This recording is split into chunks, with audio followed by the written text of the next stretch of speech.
What you have heard is an aspect of God. Great composers feel different aspects of God. And if God wasn't that way, I'm sure we wouldn't want him. Everything is in him. The fullness of God is. And so you have heard in the playing of that piece a lighter aspect of God's great consciousness.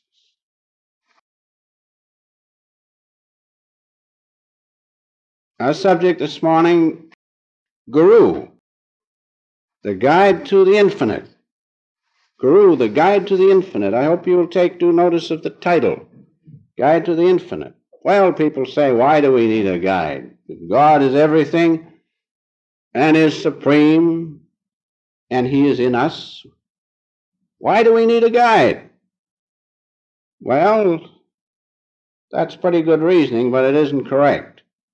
We do need a guide to the infinite, and I hope before I'm through this morning that you will realize why we need the guide to the infinite and why the Guru is the guide to the infinite. Now, in ordinary life, there are times when we do need a guide. When we travel in foreign countries, especially if we do not know the language or the points of interest, we need a guide. And so we take a guide on those occasions. Some people go hunting and fishing. I guess we can put some self-realization members in at least the fishing aspect of a fishing expedition, and so they need a guide. Otherwise, they'll get lost. They're foolish. That reminds me of a little incident that happened to one of our SRF members. He was fishing. I don't think many hunt, but at least I think some fish. So he was fishing, and he didn't take a guide, and he got lost. And he stayed out for a long time. And finally, a storm came up, and it began to rain. He had no protection. Came down in torrents, and he saw a little log, just about big enough for him to get in. And so he crawled in the log, just squirmed in. And he was thinking, Lord, how wonderfully you are to protect me and have this all ready for me. So he crawled in the log, and he was comfortably waiting for this tempest to stop, and he began to feel a great compression going on. And the log began to shrink. That wooden log began to squeeze him, and he felt the end had come. And you know, when life is nearing the end, they say that all things come before you. And so everything began to come to his mind. And then he suddenly realized how mean he was. He had not paid his SRF dues or his preceptor.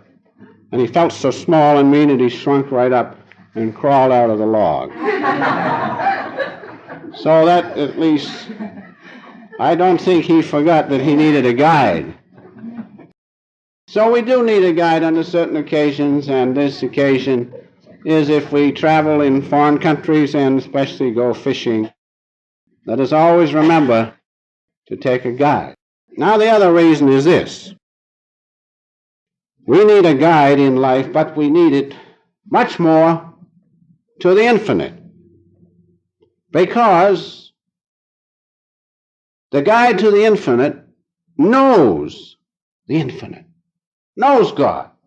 Knowing God, he knows the way. That's one of the great reasons. Having oneness with God, oneness with God's great consciousness, he knows about it and can help you and guide you. You do not know it until you have reached the state of consciousness which your Guru has. And so, that's why the Guru is the guide to the infinite, because he knows the way. He's been there. When you say that doesn't prove it, no, that's right. The other reason is this, that it is spiritual law that we go back to God through the channel of the Guru. That spiritual law, it is spiritually ordained that you must go to God that way, through the channel he has sent you. And the channel is the Guru. Now at this time, let us differentiate between teachers and a guru. We have many teachers. The teachers come from a vague impulse within us to know truth. We have a lukewarm desire. And God doesn't deny us. He sends us teachers in the form of books and the joining of different societies. And the teachers of those societies help us to progress toward the goal of life in a limited way. Remember, they come in response to vague desires. Vague desires to know the truth, but when you really want to know God and mean business and have a deep, sincere desire within your heart to know Him, then He sends you the guru. Now, there are many teachers. There can be many teachers. Just like if you study violin or organ, you can have a teacher and then he can take you so far, then you take another one, perhaps who has gone further. But in the spiritual aspect of knowing truth, we have one guru. That is spiritual law. It is ordained by God. And so you can see we can have many teachers, but one guru. Because, as we read in our whisper this morning, "Oh, my guru, thou the voice of God." So let us not forget that there is one guru, many teachers, but really one guru. Now the guru comes, as I have said, in response to a deep desire to know God and truth, not a lukewarm desire. And so those of you who have had that deep desire to know God, and God has responded and sent you the channel back to Him, this channel which you are enjoying now, the channel of the Master and His teachings, realize that. Realize the importance of it, as I shall try to point out as I go along. Now we read in the Master's teachings that the guru is sent, or is a vehicle of God, whose body, speech, mind, and spirituality God uses. Not man uses, God uses to bring the lost souls back home to immortality. Isn't that wonderful? So let us take up first, the guru is the vehicle whom God uses, his speech, his body, his speech, his mind, and spirituality to bring the lost souls back home to Him. Now we remember the Master and His teachings. And they were the result of His bodily work, His body, His mind, and His speech. And those things God impregnated with His great power and spirit, and He has given those things to us through the teachings which the Master has left. Not only that, it says the guru uses his body. The Master used his body, completely depleted it, for He often said, "My body is a ransom for many." And many have been helped in many ways, of body, mind, and soul, through the effort of the guru. So you see, there's a little difference between a teacher and a real guru. Now, the last thing is that God uses the spirituality of the guru to bring the lost souls back home to Him. That's the most important thing. What is the spirituality of the guru? It is his oneness with the spiritual consciousness of God. It is his oneness with the great Christ consciousness. That's the spirituality of the guru. Now many people say, "Oh, the guru is gone. How can he be the guru?" Listen, the real guru is in spiritual consciousness, is in the omniscience of God. Now doesn't that last beyond this world existence? Certainly. That's why the Master said in one of his talks just before he passed on, he said, "To all of those who are loyal to me and to God through the teachings I have left, I will reach down from heaven and I will lift them, that they too feel and know the great love of our Father." Isn't that wonderful?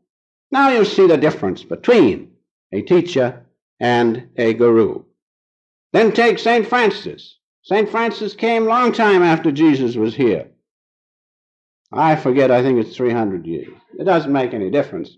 Jesus had gone, so to speak, from this world existence. But St. Francis talked and walked with Jesus, as you read in the records, Why? Because he realized that his real guru was in cosmic consciousness, was in the Christ consciousness, and that he was always existing, beyond time and space, always was, and always will be. That's spiritual law. And so St. Francis was perhaps a greater devotee of Christ, a better disciple, even if we can say that, than some of the disciples which lived at Jesus' time.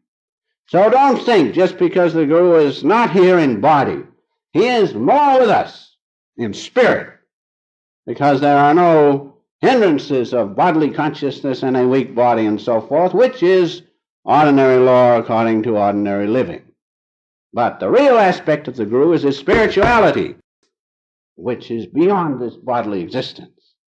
And remember his words, I will reach down and lift those who are loyal to me, to God through me, he means, and to my work, that they too know the Father's love as I know it.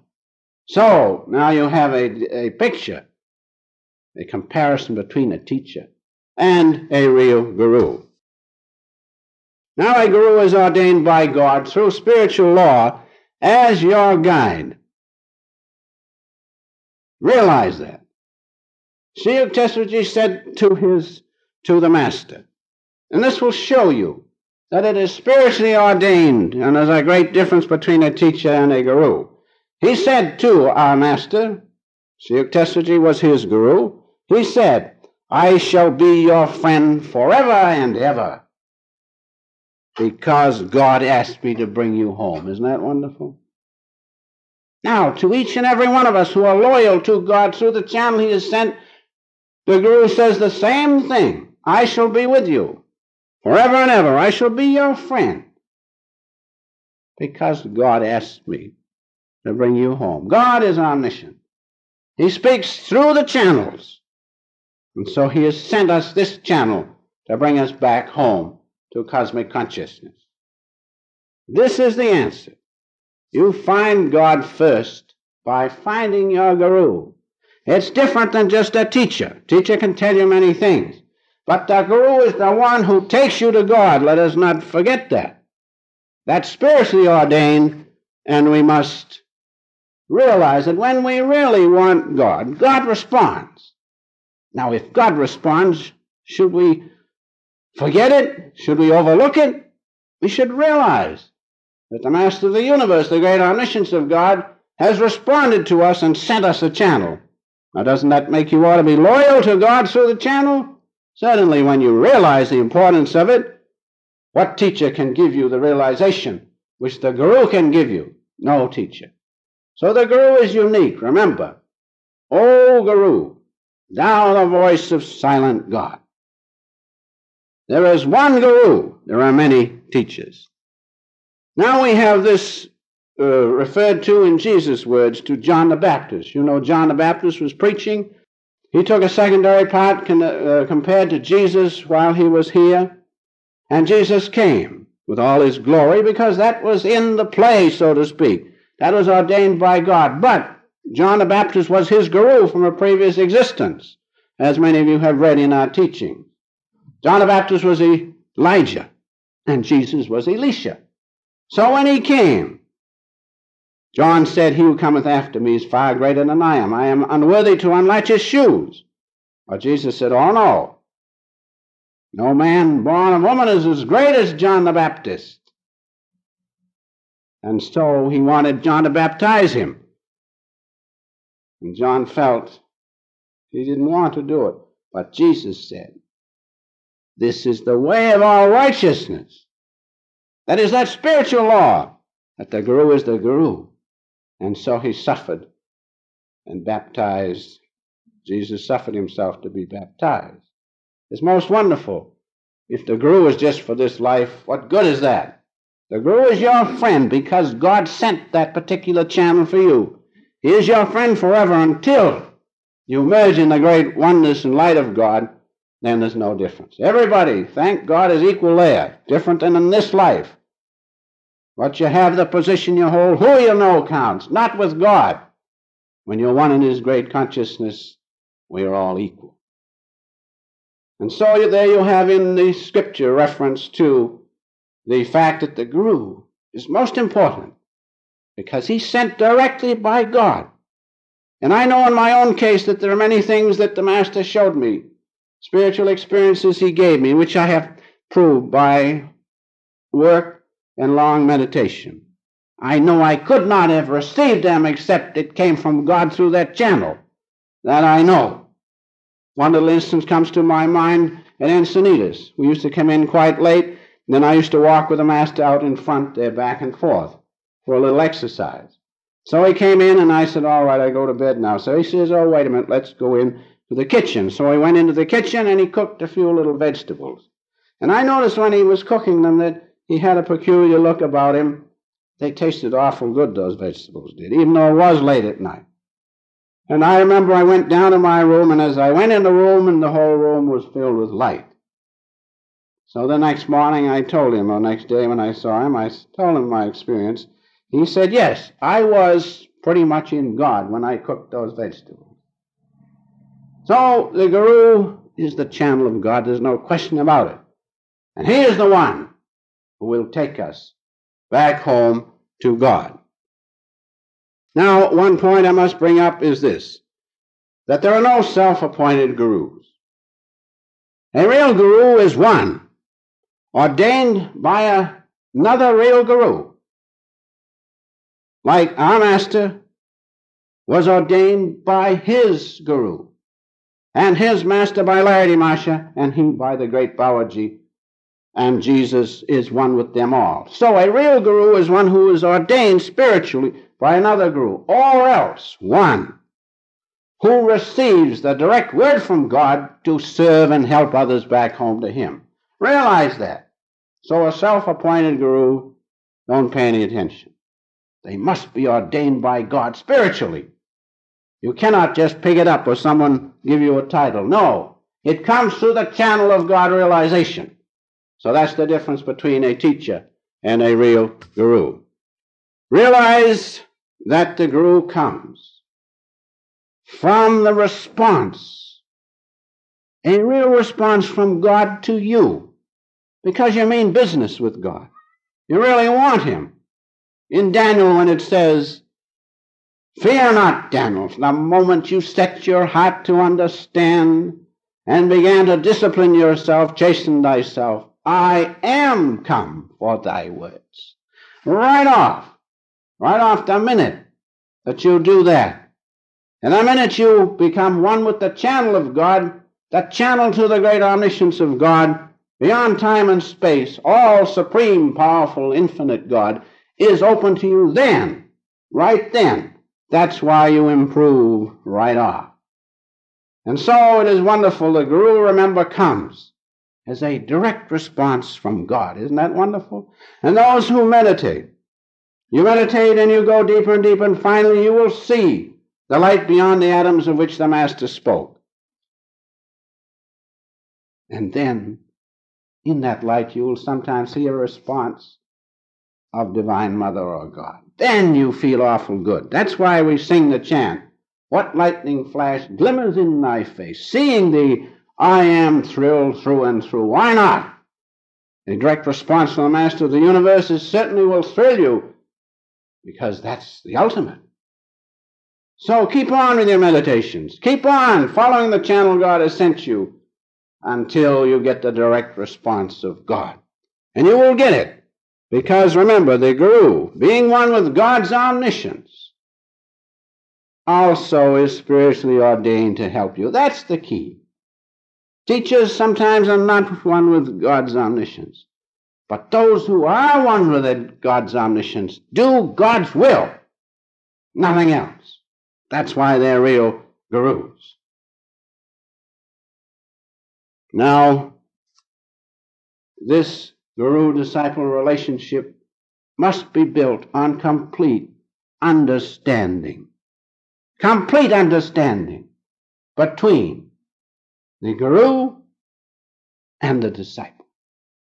Uncompromising. Now, how can that be except it is based on one thing, and that's unconditional divine love. That's the key. That's the basis between the disciple and the guru, and necessarily God. Unconditional love. No mental reservations. You cannot have any. Otherwise, you might have a mental reservation, and the guru might want to help you in a certain condition, and that mental reservation would interfere, and you'd be lost. That's why there must be complete understanding, unreservedly, based on the unconditional love of God. Isn't that wonderful? Now, if you read through the autobiography, you will find that when the master met his master, that he said to him, first he said, "Will you love me as I love you? Do you love me?" Unconditional love is the basis. "I will give you everything I have." Why? Because in God, everything is His. This is not a comparison, but I must tell you, when I first met the Master, the first night, way back in 1920, Christmas Eve, when I first met him, came into his presence, what did he say? After a few preliminary remarks, he said, "Doctor," looking at me with his big eyes filled with God, he says, "Will you love me always as I love you?" Imagine it, right off. Then I saw something. I saw, well, this man is different. And I felt something, and I said, "Yes, sir, I will." Then he, full of glee, he says, "I take charge of your life." So realize, the relationship between the guru and the disciple is that based on unconditioned divine love. And through the many years of discipline which I took after that first evening, I had to swallow a good many pills. But I did, realizing that there must be a reason for it. That the Master must have had a reason to discipline me. And if I hadn't had that great feeling of unconditional love, I wouldn't have taken it. Having that, I took it. What is the result? The result is freedom.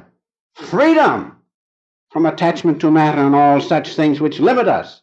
Freedom, because as the Master has that oneness with God's great consciousness, His omniscience, and is free, so the disciple who follows with unconditional love, he too will be free.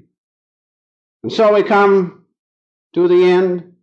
What is the reward of following a real guru? It is this, that the disciple is never left alone. He is always protected. Isn't the omniscience of God enough to protect each and every one of us? Well, the guru has that omniscience. We are never left alone.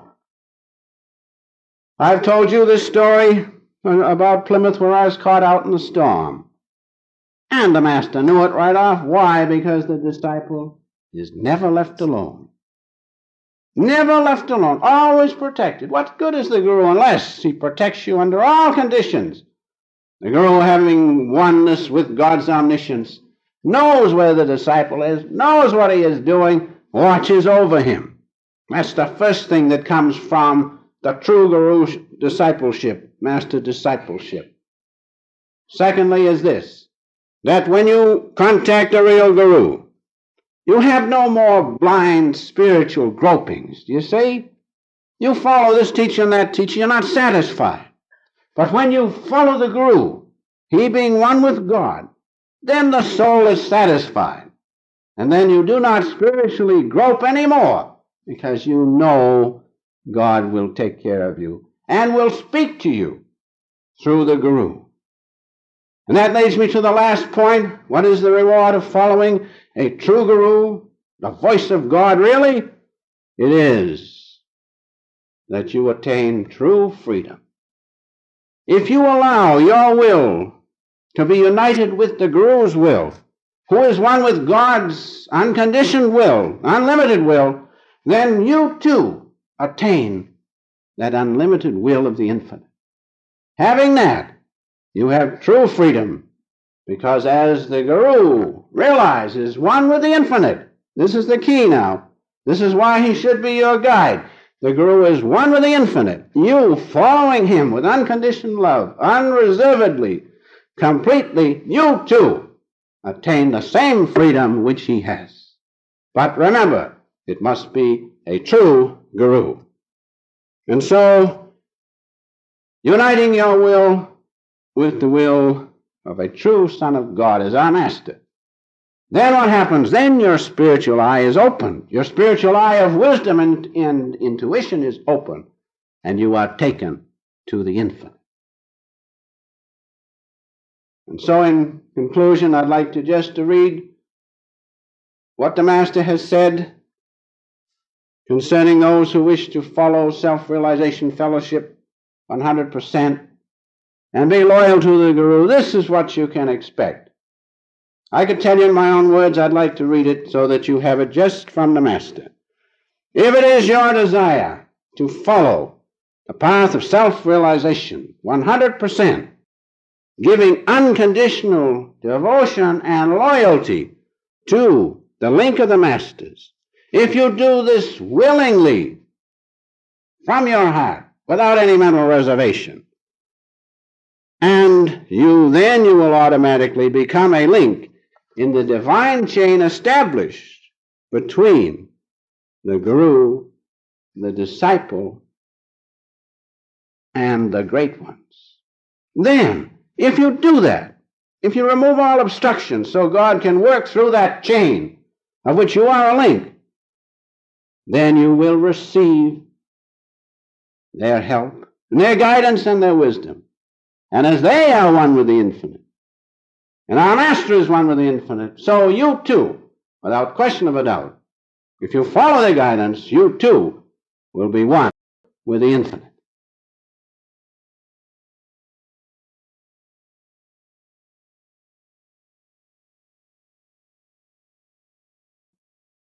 Let us just meditate just a moment that we do not come down from our lofty state in God's presence. Feel His nearness. Feel His all-embracing love. Feel His protection. Be one with it. You are that. You are one with God's omniscience.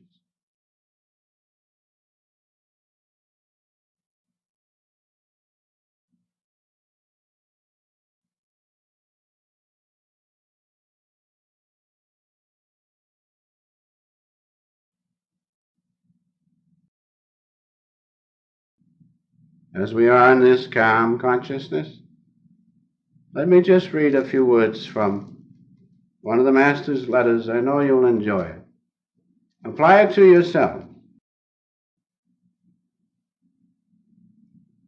He says one has to practice deeper and deeper until calmness and joy become a second nature, like the habit of the body which is built through incarnation. As you feel now, this peace, that becomes your second nature, just like it's awful easy to feel the body with its trouble. Then he goes on to say, just make the joy of meditation ever with you. Never think it is away, and it will stay. As you cannot forget the body, so the time will come when you cannot forget the joy of God in the soul. When devotees sincerely work, they sure get divine grace. But God never surrenders. He never surrenders until he is thoroughly and completely sure of the devotee. That's why it takes so long, because he is sitting behind all things. So realize, if you persevere, you will surely get God, because he is in us, even behind all our thoughts and actions and will.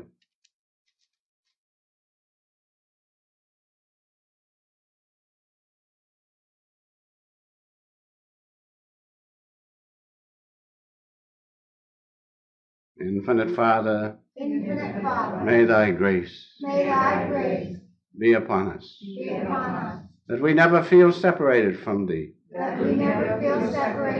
from this moment on. Father, thou art our Father.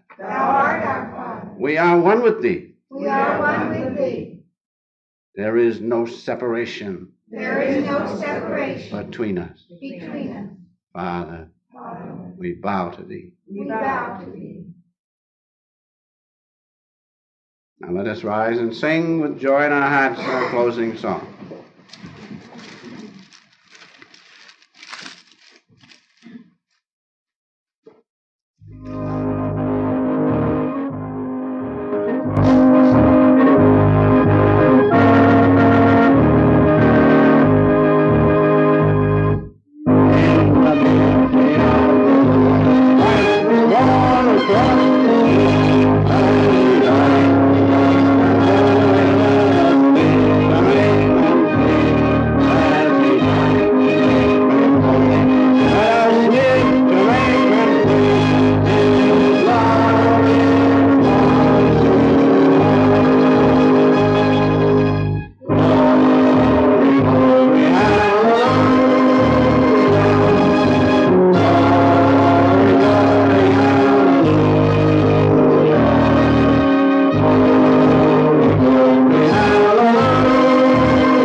Infinite Father, friend, beloved God, may thy love shine forever